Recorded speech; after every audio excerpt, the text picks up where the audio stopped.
Filing FIRs against activists is very dangerous for democracy. That shows that the government is intolerant. म्हणजे government कसलोच criticism घेवपाक तयार ना आनी जो लोकशाही पळय आमची आहा ती आमी जर सांबाळपाक जाय जाल्यार criticism is most important part of the democracy. कितें सगळे बरें बरें उलयतले हो बरो मिनिस्टर तो बरो मिनिस्टर थंय चलना न्ही.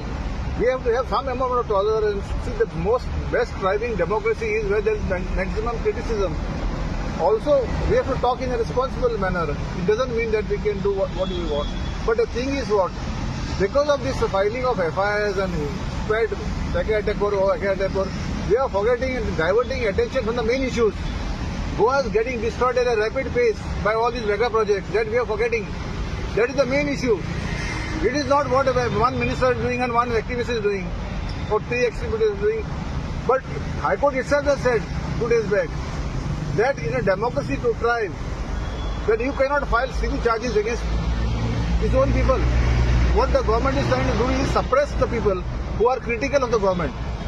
Criticism is the most important element of a democracy, and if we don't allow criticism, then there is no democracy. Free speech is important.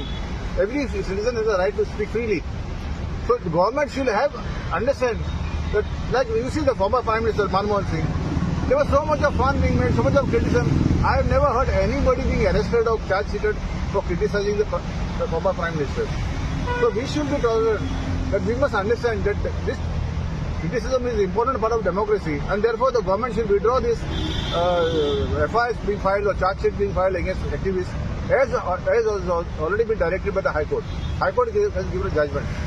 Bombay High Court at Goa has given a clear judgment saying that government is currently misusing its power, its machinery, its police, its intelligence or CID to suppress the activists. This cannot happen.